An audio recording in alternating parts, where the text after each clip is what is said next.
The night was deep and still, the kind of deep that settles into the bones of the Mississippi Delta. A silver moon hung See how the low, grain runs? spilling its light Follow across it. the Yes, I endless see it fields now. of cotton, Good. turning the Feel the white wood as balls you into guide a it. sea of ghostly fluff. A boy walked alone on the dirt road that cut through the plantation. He walked without hurry, Oh Lord, without hear our fear. prayer! His For bare the feet harvest we made no give sound thanks. on the packed earth. Bless this land! The night was his. The cool air slipped through his thin cotton shirt, and he pulled the worn blanket tighter around his narrow Take shoulders. good care of him. As he I will passed the protect him cabins with where my the other life. slaves slept, the plantation dogs lifted their heads. They watched him for a moment, then, recognizing his scent, their tails gave a soft thump against the ground before they lay back down. He was their friend, the one who sometimes shared his meager cornbread. He walked on, his eyes never lifting to the big house on the hill, never looking at the homes of the white folk. His gaze was fixed on the ground, as if reading a story written in the dust. No one stopped him. No one called out. No one questioned where a slave boy could be going at such an hour. He was simply a part of the landscape, as common as the moss hanging from the oaks. Halt there! State your But purpose. tonight, We he seek was shelter free. and news, sir. Free in a way he could never be in the daylight. He walked until he reached the bank of a small creek, where he sat on a fallen log and listened to the water whisper over the rocks. But the morning would come. And with the morning would come the discovery that changed everything. The boy's name was Jonah. It was not a name his mother had chosen for him. She had barely had the chance to hold him, to count his fingers and toes, before he was taken from her Watch how I arms. guide the blade. The mistress like of the this? house had a rule: Steady pressure, new let the mothers tool were given do the one work. day to I rest, see. and then they were back in the fields. There was no time for nursing, no time for bonding. Jonah was sent to the weaning shed. It was the year 1843. The place was a cotton plantation All called right, let's get this Whispering road done. Pines, owned Okay. by a man named Mr. Thaddeus Cole. Mr. Cole was a man of few words and cold, gray eyes. He was not a man given to rages or loud curses. His cruelty was a quiet, constant thing, a low-pressure system that never broke into a storm but brought a chill to every interaction. He believed in order, in the natural way of things, and in the ledgers that tracked every asset on his land, including the human ones. Jonah's mother was named Priscilla. She was a woman of 28, though years of labor and loss had etched deep lines into her face. Her back was already beginning to curve. When she was sent back to the cotton rows, her breasts ached with milk meant for her son. At night, she was allowed a few minutes to see him in the shed, where an old, crippled woman named Aunt May watched over a half-dozen infants and toddlers. Priscilla would hold Jonah, her tears falling on his small face, until the overseer's whistle blew, calling her back to her cabin for the few short hours of rest before the next dawn. Jonah's earliest memories were not of his mother, but of Aunt May. Aunt May's legs had stopped working years ago, so she sat on a pile of rags all day, rocking and humming and telling stories. She told stories of a place across the big water, a place called Africa, where the people were kings and queens. She told stories of animals that could talk, of rivers that flowed with honey. And she told the most important story of all. "Listen, Chili," she would whisper to the wide-eyed children gathered at her feet. "There was a time when we could fly. All of us. We had wings, big and strong. But when they brought us here, the people with the whips, they got scared. They clipped our wings. Now we done forgot how. But at night, when the moon is full, I can feel them fluttering. I can feel them trying to grow back." Jonah would lie on his pallet, staring at the cracks in the cabin wall where the moonlight snuck through, and he would try to feel his own wings. He would imagine himself lifting off the ground, flying over the cotton fields, over Mr. Cole's big house, and never coming back. At the age of 7, Jonah was deemed old enough for work. He was taken See how from the Aunt grain May's runs? shed and given Follow his it. first Yes, I task, see it now. scaring Good. crows from the Feel the cornfield. wood as you guide it. It was a small job, but it was his first taste of the system. He would stand at the edge of the field all day, waving his Oh arms Lord, and hear our shouting, prayer! the sun beating down on For his the head. harvest we give thanks! He missed Aunt Bless May's this stories. land! He missed the warmth of the other children crowded around her. His mother, Priscilla, was now a distant figure. Take good care of him. He saw her I will across the protect fields, him with my her head life. wrapped in a faded cloth, her back bent over the cotton plants. They were not allowed to speak. Once, he tried to run to her when he saw her stumble, but the overseer, a man named Mr. Crane, caught him by the collar and cuffed him on the ear. "You belong to Mr. Cole, boy," he snarled. "Not to her. Don't you forget it." One day, Priscilla didn't stumble. She fell.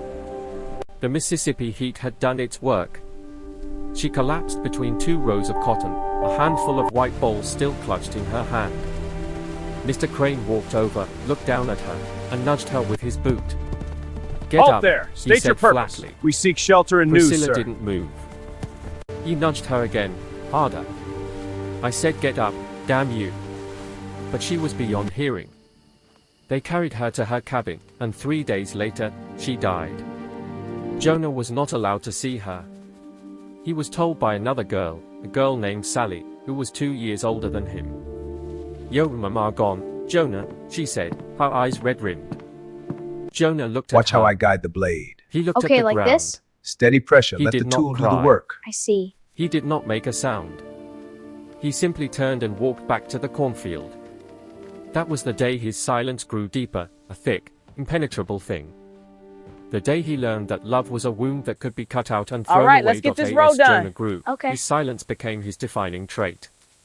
It was not a sullen silence, but a deep, watchful quiet. The other slaves thought he was simple. Mr. Crane thought he was stupid. Mr. Cole thought he was harmless. They were all wrong. Jonah watched. He watched Mr. Crane and learned to read his moods. He knew when the overseer was nursing a hangover and would be quick with his whip. He knew when he was sweet-talking one of the house girls and would be distracted. He watched Mr. Cole and learned the language of his silence. He knew when the master was pleased with the cotton yield, and when a letter from his banker in New Orleans had put him in a black mood. He watched the other slaves, too.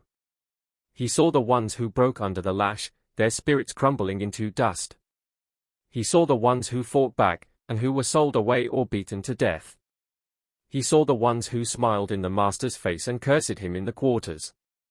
He learned that survival was a kind of performance, and that the quietest players often lasted the longest. And he watched the land. He learned the paths through the woods that led to the creek. He learned where the wild berries grew, where the rabbits hid, where the stream was shallow enough to cross.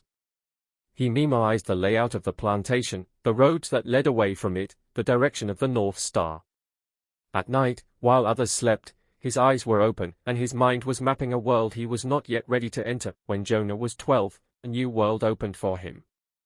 An old slave named Uncle Moses, the plantation's carpenter, was given the job of repairing the cabins. He needed a boy to hand him nails and hold planks. He chose Jonah, not because he was strong, but because he was quiet and didn't ask questions. Uncle Moses was a man with gnarled, powerful hands. Those hands could shape a raw piece of wood into anything, a smooth axe handle, a sturdy door, a delicate carving of a bird in flight. Jonah was mesmerized. He would watch Uncle Moses for hours, studying the way his hands moved, the way the wood seemed to surrender to his will. One evening, after the day's work was done, Uncle Moses called Jonah over to his small workbench. See how the grain runs? He handed Follow him a it. short, Yes, I sharp see it knife now. and a block Good. of scrap Feel pine. the wood as you guide it. "Make something," he said. His voice was a low rasp. "Make what's in yo heart."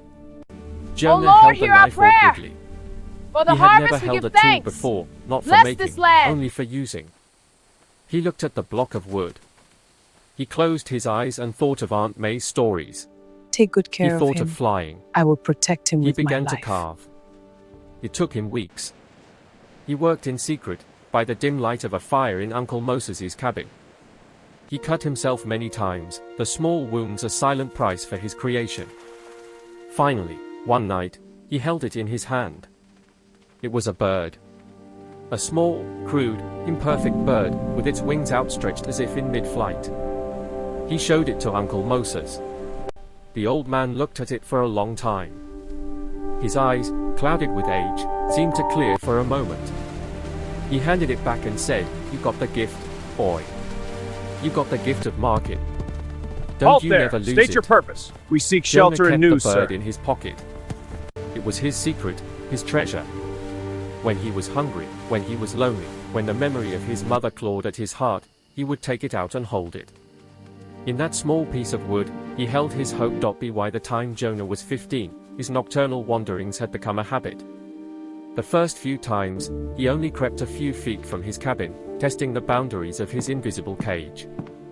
But as his confidence Watch how I grew, guide the so did blade. his range. Okay, like this? He Steady discovered pressure, that the let the night tool was a do the forgiving work. I blanket. see. The patrollers, the feared paddy rollers, were less vigilant after midnight. The master's dogs knew him. He would wait until the quarters were silent, until the last whisper had faded and the last snore had begun. All right, let's get this road Then done. he would slip Okay. out from under his blanket and vanish into the darkness. He walked the edges of the cotton fields, feeling the soft leaves brush against his legs. He walked the path to the creek, where he would sit and listen to the water. He walked the main road, the one that led away from Whispering Pines, the one that led to the north. He never went far. Not yet. He was testing himself, building his courage. He was a prisoner taking a daily turn in the exercise yard, strengthening his muscles for the day of his escape. And no one ever knew. He became a ghost, a rumor, a story that the night itself kept secret. One night, he walked further than ever before. He passed the last of the plantation's outbuildings, past the field where the overseer's house stood, and reached the edge of the swamp.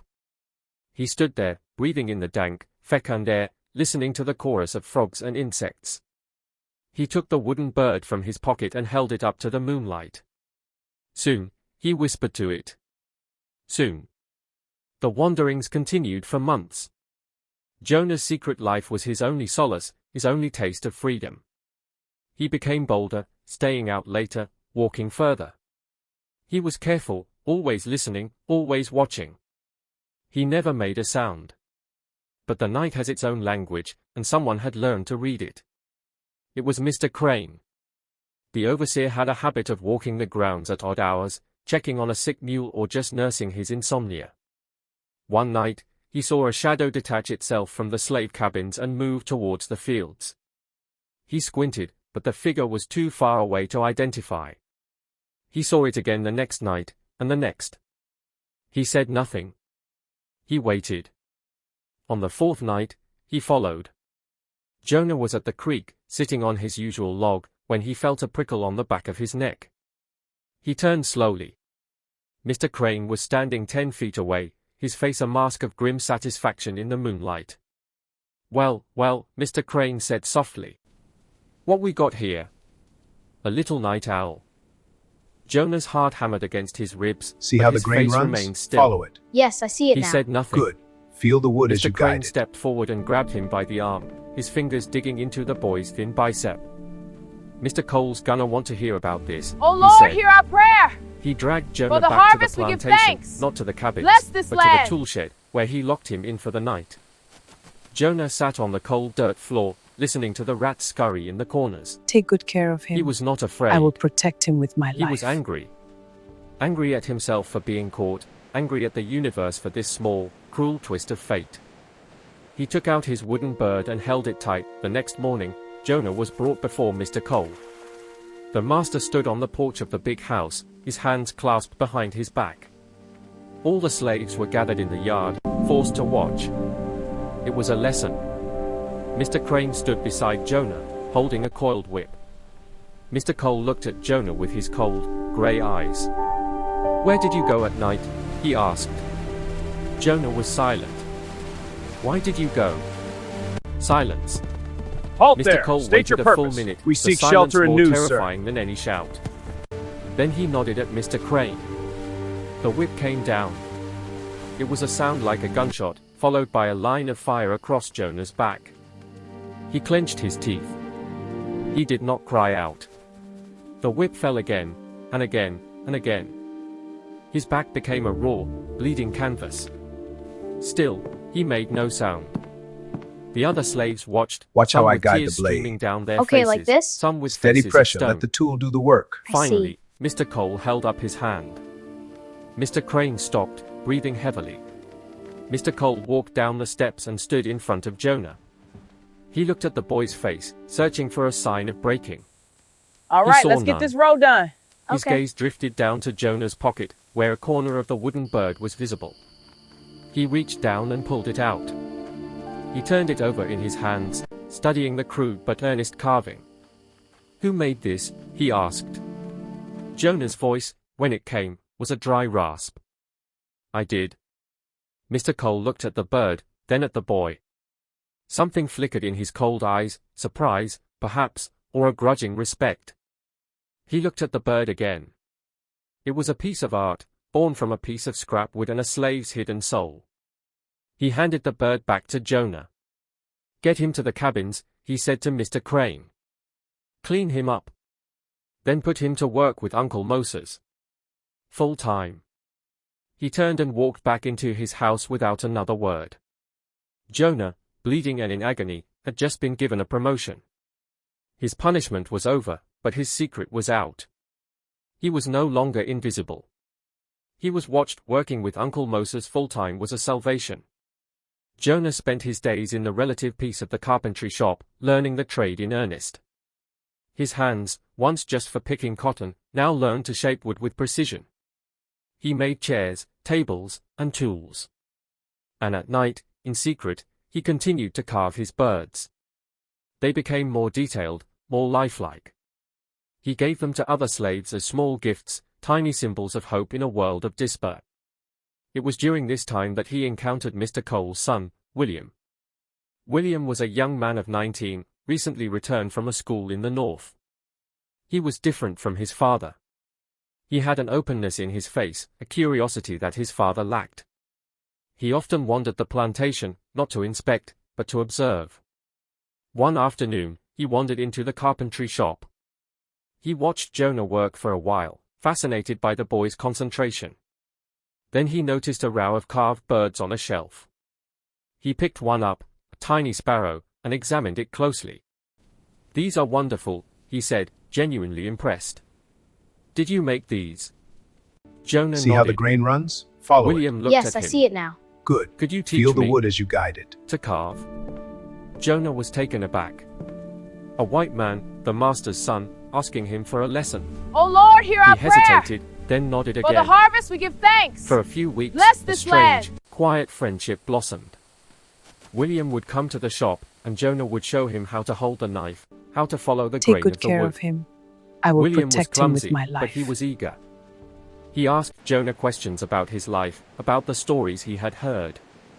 Jonah, cautiously, told him some of Aunt May's tales. William listened with rapt attention, his young mind open to a world he had never known. But it couldn't last. Mr. Cole found out. He summoned his son to the big house. The next day, William did not come to the shop. He never came again. When their paths crossed in the yard, William would look away, his face a mask of shame and obedience. The friendship was over. The wall between master and slave had been rebuilt, higher and stronger Halt than there. before. State your The years purpose. that followed We seek were a shelter slow, and news, grinding sir. descent into a deeper darkness.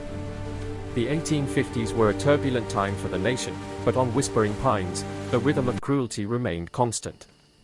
Mr. Cole grew older, more bitter. His wife died, and he retreated further into his silent, cold world. Mr. Crane, unchecked, became more brutal. Uncle Moses died.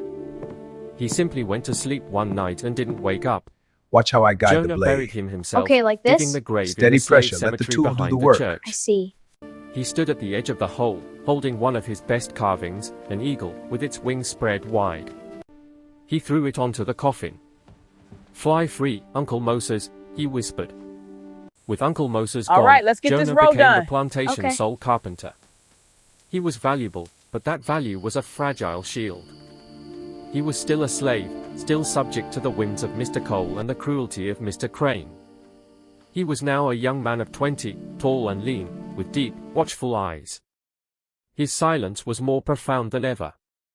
He had learned that words were a luxury he could not afford. Rumors of war began to filter into the quarters. Whispered conversations about a place called the North, about a man named Lincoln who wanted to free the slaves. Hope, like a fragile flower, began to bloom in the darkest corners of the cabins. But with hope came fear. If war came, what would happen to them? Would they be sold further south, into the even harsher cotton kingdoms of the Deep South? Would they be killed? Jonah listened to the rumors, but he did not hope. He planned. His night walks had stopped after his punishment, but his mental map of the surrounding land was complete. He knew the swamps, the paths, the creeks. He knew that freedom was not a gift to be waited for, but a prize to be taken. It was the spring of 1861. The first shots of the war had been fired. The plantation was in a state of anxious uncertainty. Mr. Cole had become more paranoid, more watchful.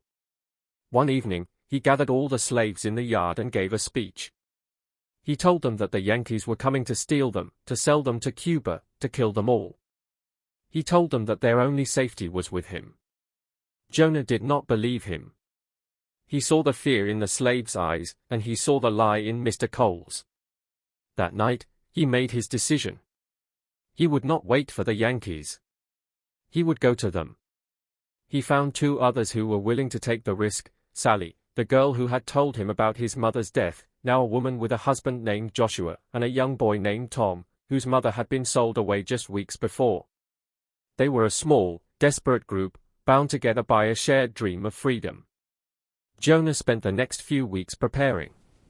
He gathered food, hiding bits of cornbread and dried meat in a sack. He filled a gourd with See how water. the grain runs? Follow He it. sharpened Yes, the I see small it now. knife he Good. used for carving. Feel the wood as you guide it. He waited for the right night. The night came. It was moonless, the sky thick with clouds. A soft rain was Oh falling, Lord, hear our muffling all prayer. sounds. For the harvest Jonah, we give Sally, thanks. Joshua, Bless and little this Tom land. slipped out of the cabins and into the darkness. Jonah led the way. He did not need the moon. Take He good knew care the of path him. by heart. I will protect him with They my moved life. quickly but silently, hugging the edges of the fields, darting from shadow to shadow. Behind them, whispering pines disappeared into the rainy night. Ahead of them lay the swamp, the first real obstacle. They reached the edge of the swamp as the first gray light of dawn began to seep into the sky. They had to find cover. Jonah led them deep into the cypress trees, to a small, dry hummock he had discovered on his night walks. They huddled there, shivering and exhausted, as the sun rose. All day they hid, listening to the sounds of the swamp, jumping at every bird call, every splash. In the distance, they heard the baying of hounds. Halt there. State your purpose. Their We hearts seek stopped. shelter and news, sir. But the sound grew fainter and then faded away. The rain had washed away their scent. As soon as darkness fell again, they moved. They pushed deeper into the swamp, wading through stagnant water, fighting off clouds of mosquitoes. Tom, the boy, was terrified. Jonah carried him on his back for miles. They pushed on through the second night, and the third. On the fourth day, Watch how they I guide reached the the blade. far side of the Okay, swamp. like this? Steady They had pressure. made Let the it. tool do the work. I They see. were out of Mississippi. They emerged from the swamp into a different world. They were weak, hungry, and ragged, but they were alive. They followed a small stream until they came to a cabin. An old black man, a All free right, let's man, get this road lived done. there. Okay. He took them in, fed them, and gave them shelter. And he gave them the news they had longed for. The Yankee army, he said, his voice trembling with emotion. They ain't far. Just a few miles north. You go to them, you'll be free. The next morning, they set out again, their hearts lighter than they had been in years. They walked until they saw them, rows of canvas tents, campfires, and men in blue uniforms. A Union cavalry patrol. A young soldier with a kind face rode towards them. He looked at their emaciated forms, their tattered clothes, their hopeful, fearful eyes. He didn't need to ask. Well, he said, a slow smile spreading across his face. Looks like we got some folks looking for their freedom. Come on in. You're safe now. Jonah stood there, on the edge of the Union camp, and felt a wave of emotion so powerful it almost knocked him to his knees. He was free. After 20 years of silence, of watching, of waiting, he was finally free. The war did not end quickly. Jonah and Joshua enlisted as laborers for the Union Army, building bridges, repairing roads, and digging trenches. They were paid a small wage, but it was theirs. Sally worked as a laundress and a cook. Tom became a mascot for the regiment, running errands and fetching water. Jonah's skill with wood did not go unnoticed. He was soon given the task of building and repairing the army's wagons. He became known as the best carpenter in the regiment. When the war finally ended in 1865, he was a free man with a trade and a little money saved. He did not return to Whispering Pines. There was nothing there for him but ghosts. Instead, he moved to a small town in Ohio, a place where he could start over. He opened a small shop, a carpenter's shop. He built furniture, and he carved birds. His birds became famous in the town. People came from miles around to buy them. Years passed. He married a woman named Sarah, a former slave from Tennessee. They had children, and then grandchildren. He told them stories, the same stories Aunt May had told him. Stories of Africa, of flying. He told them about his mother, about Uncle Moses, about the long, hard road to freedom. In 1875, when he was 32 years old, Jonah decided to go back. He wanted to see Whispering Pines one last time. He wanted to say goodbye. He traveled by train and then by hired buggy. The landscape was familiar, yet changed. The war had scarred everything. When he finally reached the place that had once been his prison, he barely recognized it. The big house was a burnt-out shell, its windows empty sockets, its roof gone. The cotton fields were overgrown with weeds and saplings. The slave cabins were collapsed, nothing but piles of rotting wood. The place was abandoned, a ghost plantation. He walked through the ruins. He found the See how spot the where grain his runs? mother's cabin Follow had it. stood. Yes, I see it now. He Good. knelt down and Feel touched the wood as earth. you guide it. He took from his pocket one of his finest carvings, a bird with its wings spread wide, and he buried it in the soil. Oh A Lord, small hear our tribute to prayer. the woman he had never For really the known. harvest we give thanks. He stood up and Bless looked this around land. one last time. He felt no anger, no bitterness. Only a deep, abiding sadness for all the lives Take that good had care been of wasted him. here, all I the will dreams that protect had him been with my crushed. life. He turned and walked away, leaving the ghosts to their silence. Jonah lived to be a very old man. He died in his sleep in 1910, surrounded by his family. He was buried in a small cemetery in Ohio, under a headstone that read simply, Jonah, beloved husband, father, and master carver. The story of his life, his years of silent endurance, his desperate flight, his quiet triumph, was passed down through his family for a few generations. But as time passed, the details grew fuzzy, the names were forgotten. The world moved on, consumed by new wars and new struggles. His wooden birds, however, Halt there. survived. State your purpose. We They seek are shelter scattered and now news, in sir. attics and antique shops and dusty museums. People look at them and marvel at the skill, the delicate detail, the sense of life captured in a piece of wood. They wonder who made them. They wonder about the hands that held the knife, the eyes that saw the bird in the raw block. They do not know about Jonah. They do not know about Priscilla, or Aunt May, or Uncle Moses. They do not know about the long, silent nights, Watch how I the guide the whips, blade. the fear, Okay, and like the this? fragile, Steady pressure. unquenchable Let the hope. tool do the work. I see. They only see a bird, frozen in flight. A small, beautiful reminder of a life, and a million others just like it, that history has forgotten. But in the grain of the wood, if you look closely enough, you can still see See the how the story. grain runs? Follow A it. story Yes, of I a boy see who it now. learned to be Good. silent, and Feel who, the wood as in you the guide end, it. finally learned to fly.